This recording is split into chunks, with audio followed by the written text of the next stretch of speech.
Bienvenue sur votre chaîne, l'Esprit de la prophétie. Vous savez, il y a le vrai Seigneur Jésus, celui que révèle l'Esprit, celui qui est révélé dans les Écritures. Mais vous savez qu'il y a un faux Jésus, le Bar Jésus. Il y a un vrai Jésus contre un Jésus magicien. La Bible dit qu'il y a déjà plusieurs antichrists qui sont dans le monde. Écoutez bien, il y a plusieurs antichrists. Et dans ces plusieurs antichrists, il y a un faux Jésus qui est un Jésus magicien. Qu'est-ce que cela veut dire? Cela veut dire que ce Bar Jésus, ce faux Jésus, est un Jésus qui manifeste une onction, une puissance de prodiges et de miracles, mais qui sont mensongers. C'est-à-dire que la source de cette manifestation de l'onction, de la puissance, qui se manifeste des fois par des prophéties, des paroles de connaissance ou des guérisons, la source n'en est pas le Saint-Esprit, et cela n'est pas fait au nom du véritable Jésus, celui qui était mort et qui est revenu à la vie. Parce que, vous savez, l'Église est attaquée. Certaines églises ne connaissent pas les manifestations de l'onction, de la puissance de Dieu. Mais vous allez voir qu'un texte va nous donner une indication sur cela. Oui, je suis désolé de le dire, mais certains vont manifester dans l'Église des signes, des miracles, des prodiges dont la source n'est plus Dieu et n'est pas Dieu. Parce que Jean nous a partagé son expérience avec des antichrists. Écoutez ceci. Petit enfant, c'est la dernière heure.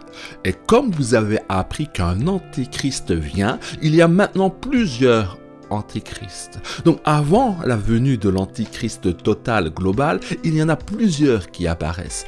Et il y en a qui naissent et qui apparaissent dans les églises. Par là, nous connaissons que c'est la dernière heure. Ils sont sortis du milieu de nous, l'assemblée des disciples de Jésus.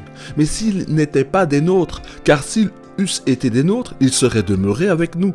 Donc, un antichrist est quelqu'un qui va se séparer de la sainte doctrine, des saints enseignements. C'est quelqu'un qui crée la division, qui va opposer les frères et les sœurs, qui va opposer l'Église, qui va dire soit vous êtes avec moi ou vous n'êtes pas avec moi. Il est animé du diabolos, c'est-à-dire celui qui divise, celui qui est l'accusateur des frères. Sachez ceci, si vous voulez reconnaître un antichrist, c'est quelqu'un qui accuse les frères et les sœurs. Je ne dis pas qu'il... Attention, faites la différence entre corriger quelqu'un et faire des accusations ou des calomnies. Le calomniateur, l'accusateur des frères, c'est l'œuvre de l'esprit de division qui vient de diabolos, d'un esprit de division qui est l'esprit de Satan. Dieu est celui qui rassemble, qui unit dans la vérité. Mais cela est arrivé afin qu'il fût manifeste qu'ils ne sont pas des nôtres. Donc notre Dieu est un Dieu qui va purifier son Église et qui va permettre que ceux qui ne sont pas à lui apparaissent comme n'étant pas de lui et pour lui. Si vous comprenez cela, vous allez comprendre ce que c'est un antichrist qui apparaît dans les églises. Je vous donnerai un témoignage, une expérience que j'ai vécue et des éléments pour vous aider à opérer avec le don des discernements des esprits pour protéger votre église, pour vous protéger vous-même et le corps de Christ, car Dieu va vous utiliser pour être une sentinelle pour les vôtres. Écoutez ceci, dans Actes chapitre 13, de 6 à 11, ce texte est un élément qui démontre ce que je vous explique. Ayant ensuite traversé l'île jusqu'à Paphos, ils trouvèrent un certain magicien, faux prophète juif nommé Bar Jésus. Donc, dans l'église, il y a des faux prophètes juifs, c'est-à-dire qui sont dans l'alliance avec Dieu, qui paraissent être dans l'alliance avec Dieu, nommés Bar Jésus. Le nom ici indique faux Jésus, un faux Messie, qui était avec le proconsul, Sergius Paulus. Donc, c'est quelqu'un qui est proche du pouvoir, qui aime le pouvoir. Homme intelligent, ce dernier fut appelé Barnabas et Saul, et manifesta le désir d'entendre la parole de Dieu. Donc, ce Bar Jésus, ce faux Jésus, cet esprit de l'antéchrist, est quelqu'un qui va attaquer et combattre le désir de ceux qui veulent entendre la parole de Dieu. Car il y a un désir dans l'Église, c'est d'entendre la parole de Dieu, c'est-à-dire entendre la révélation, le souffle de l'Esprit, ce qu'il dit de Christ sur Christ et sur le monde à venir. Le faux prophète va s'opposer à cela, pour que les disciples de Jésus n'entendent pas la parole de Dieu, mais autre chose. Mais Élymas, le magicien, car c'est ce que signifie son nom, leur faisait opposition, cherchant à détourner de la foi le proconsul. Voilà ce que fait l'esprit de l'Antichrist quand il apparaît dans l'Église. Ici, c'était l'Église naissante. Le Seigneur veut nous faire comprendre avec ce texte qu'il y a un esprit qui est là, qui agit à travers des personnes, une personne, pour s'opposer à la parole de Dieu. Donc, cet esprit de l'Antichrist veut absolument nous détourner de la foi saine, cette foi qui produit l'approbation de Dieu, car il est impossible de plaire à Dieu sans la foi, la vraie foi évidemment. Alors Saul, appelé Paul, rempli du Saint-Esprit, fixa les regards sur lui et dit « Homme, plein de toute espèce de ruse et de fraude, fils du diable, ennemi de toute justice, ne cesseras-tu point de pervertir les voies droites du Seigneur? Voilà ce que font les fils du diable. » Mais je vous assure que le faux prophète, lui, a-t-il conscience qu'il est fils du diable? Vous savez, le pouvoir de séduction peut vous faire croire que vous êtes de Dieu alors que vous ne l'êtes pas. Parce qu'il est rempli de ruse et de fraude, de manipulation. Ça, mes frères, mes sœurs, si vous voyez quelqu'un qui combat la foi, qui use de ruse, de fraude, qui cherche à diviser, qui combat ceux qui cherchent à entendre la parole de Dieu et veulent y mettre autre chose, sachez que c'est cela un fils du diable. Mais maintenant, voici, la main du Seigneur est sur toi, tu seras aveugle, et pour un temps tu ne verras pas le soleil. Aussitôt l'obscurité et les ténèbres tombèrent sur lui, et il cherchait en tâtonnant des personnes pour le guider. Alors voilà, ces personnes-là sont sous un jugement. Et vous voyez le jugement qui est donné par l'apôtre Paul avec une autorité très forte. Ici, qu'est-ce qui se passe?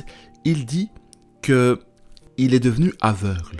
C'est-à-dire qu'il était dans les ténèbres. Il tombe dans l'égarement. Mais réellement, c'est pas une figure de style. C'est parce que il tombe dans les ténèbres parce qu'il est dans les ténèbres spirituelles, parce qu'il cherche à égarer ceux qui vont vers la lumière. Eh bien, parce qu'il veut priver les autres de lumière, lui-même va être plongé dans des ténèbres qui sont l'équivalence de son obscurcissement intérieur. Voilà le juste jugement de Dieu qui fait apparaître ce qui est caché comme évident et réel. Mes frères, mes sœurs, il nous faut le don du discernement. Le don du discernement va nous aider à pouvoir comprendre qui est qui opère, qu'est-ce qu'est la force qui opère, ou qu'est-ce qui pousse cette personne à dire une chose ou à faire une chose. Alors maintenant, je vais vous partager cette vision nocturne que j'ai eue. Voilà, la scène commence comme ceci. Il y a un tapis rouge. Des personnes sont à droite et à gauche du tapis rouge et sont en train d'acclamer pour accueillir quelqu'un. Et au bout du cortège, il y a une église. Et je vois une personne sortir de l'eau. Il est translucide, presque invisible, presque visible aussi par moments, car il y a comme de l'eau qui coule sur lui, qui brouille ce qu'on peut voir de cette personne. Et je vois cette aide d'honneur qui est faite à cette personne qui sort de l'eau.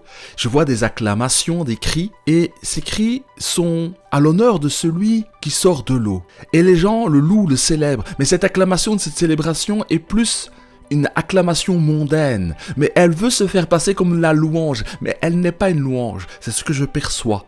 Et cette personne est acclamée comme si elle était Jésus, mais cette personne n'est pas Jésus. Moi, je vois que cette personne n'est pas Jésus. Et je comprends que c'est un faux Jésus, qui est à la fois visible, invisible, et qui est difficilement discernable. Il avance, et je vois que tout le monde l'acclame, mais moi je perçois qu'il n'est pas Jésus.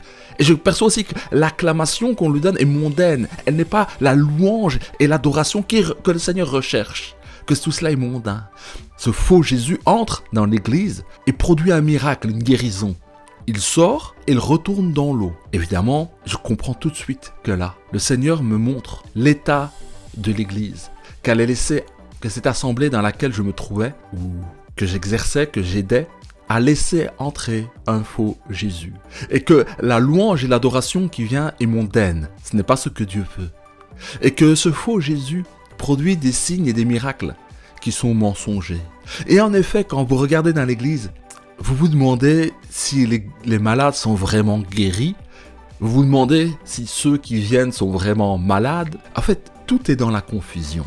Et le résultat de tout cela, c'est que la gloire de Dieu qui doit se manifester dans l'Église aussi par des miracles et des prodiges en apportant de vraies solutions aux frères et aux sœurs, ça devient quelque chose de laborieux, de pénible. Et même des fois, vous avez la honte quand vous voyez ce qui se passe avec cet homme de Dieu qui fait des gesticulations pour accoucher d'une souris. C'est-à-dire qu'il fait beaucoup de spectacles pour peu de choses, en résumé.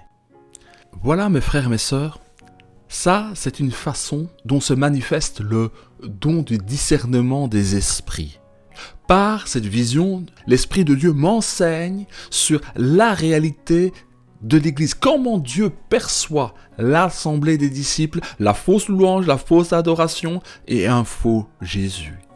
Parce que vous savez, si le vrai Christ ne vous est pas présenté et qu'il vous en est présenté un autre, eh bien, cette louange, cette adoration, votre foi ne s'appuie pas sur le véritable Messie, mais sur un autre, un faux qui vous est présenté. Ce que je vous dis est critique.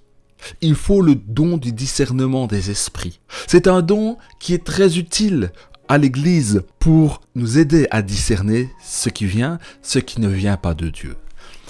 Je vais vous donner encore une autre façon. Maintenant, là, c'est venu dans la vision. Donc, vous savez, dans l'Église, certaines personnes sont appelées à être des sentinelles. Vous ne ferez pas d'effort pour cela. Le Seigneur va vous montrer ce qu'il y a derrière les intentions ou ce qui se cache derrière les personnes, si c'est l'Esprit de Dieu ou pas.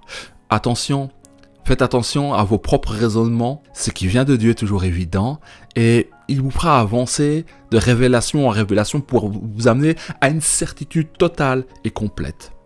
Je vais vous donner un autre exemple. Un jour, un prédicateur est invité.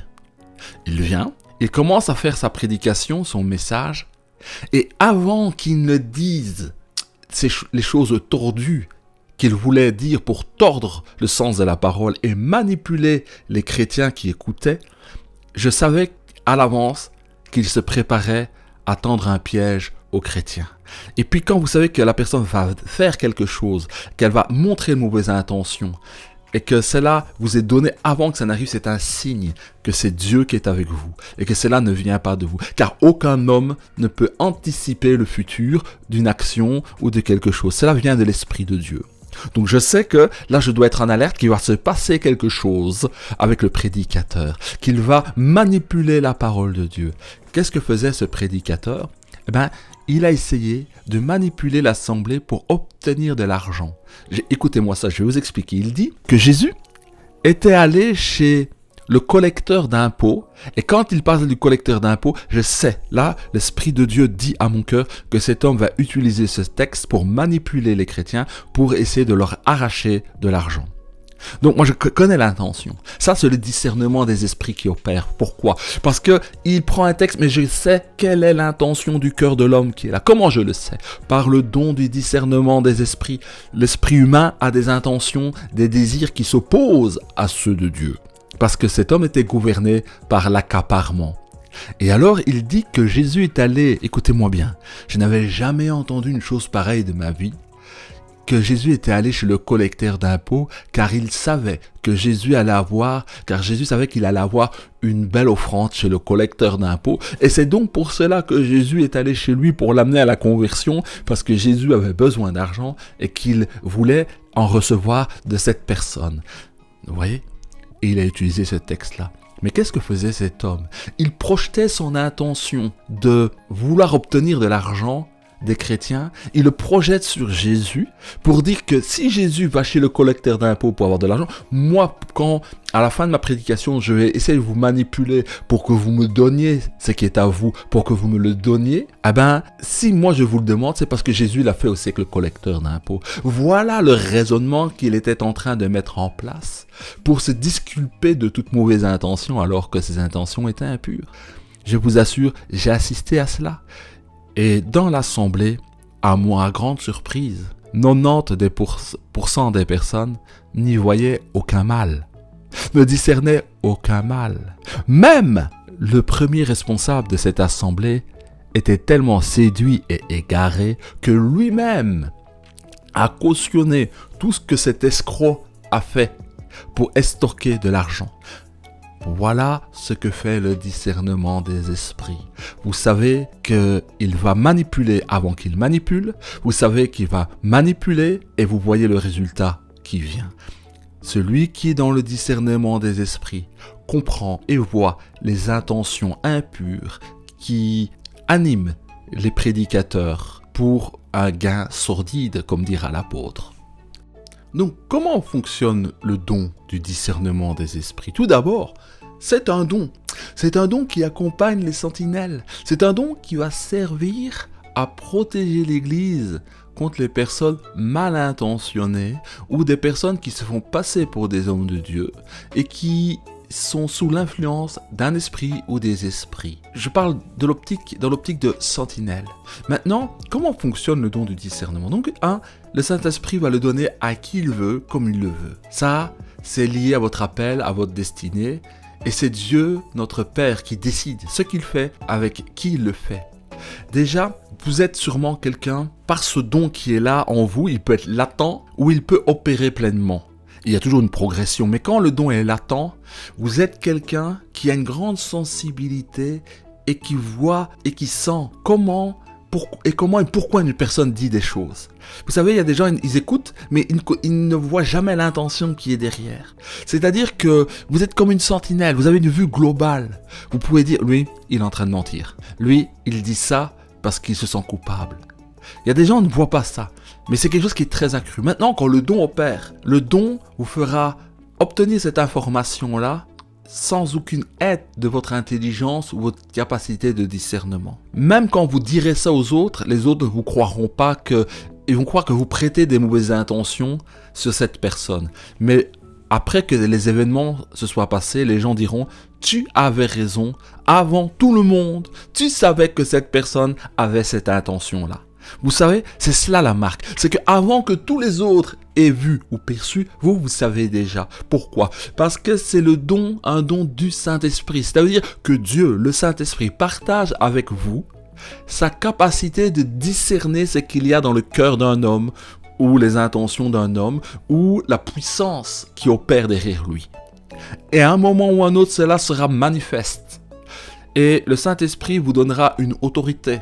Vous ferez autorité dans l'Église par les divers événements qui vont arriver dans l'Église et dont vous serez celui ou celle qui va comprendre avant tout le monde quelle était l'intention qui était là et le mobile.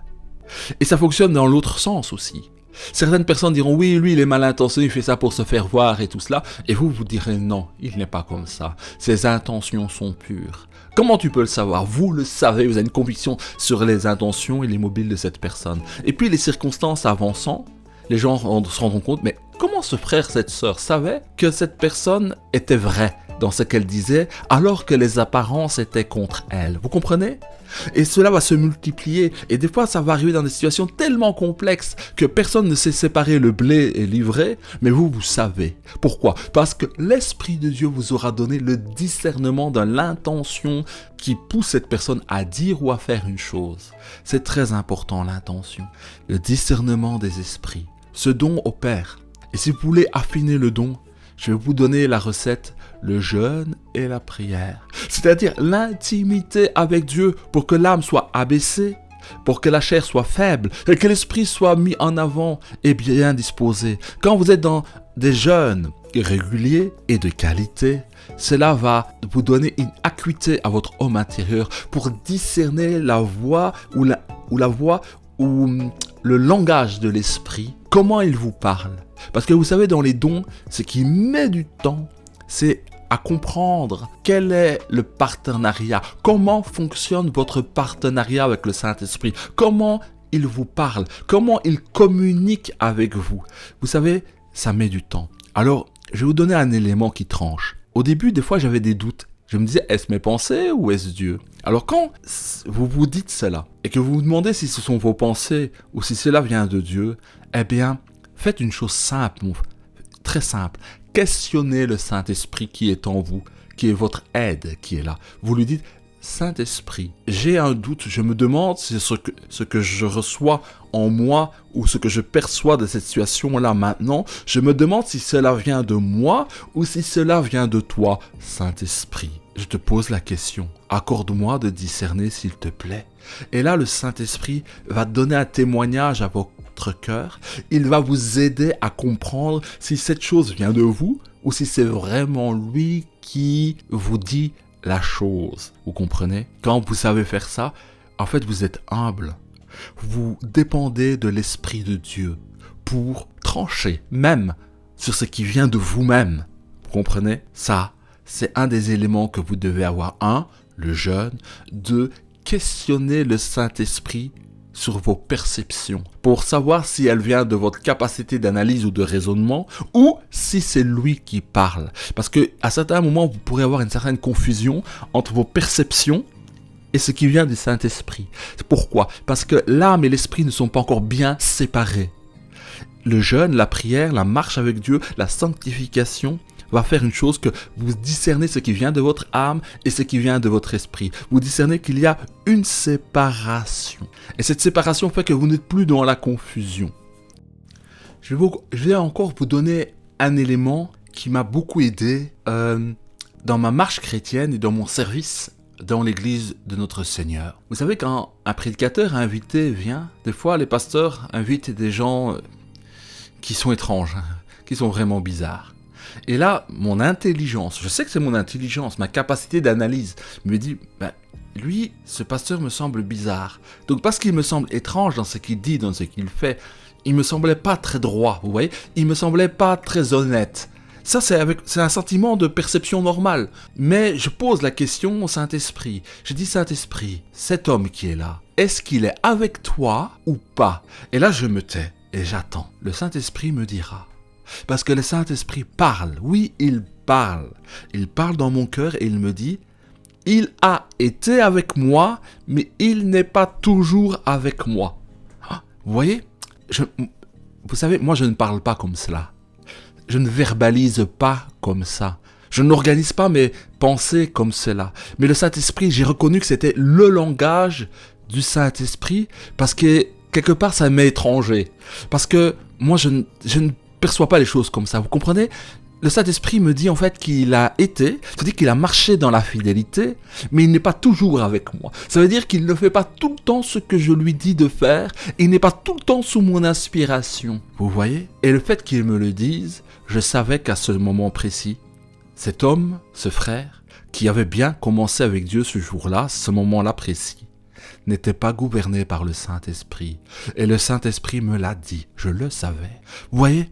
Certaines fois, le don du discernement des esprits vous sera donné pour être une sentinelle dans l'église, mais à d'autres fois, vous ne devrez rien dire à personne.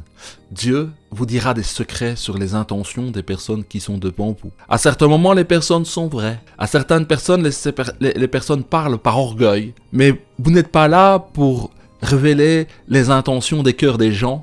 Mais Dieu vous dira à vous la vérité sur cette personne, parce que Dieu créera une intimité dans le mystère de cette communion avec le Saint-Esprit.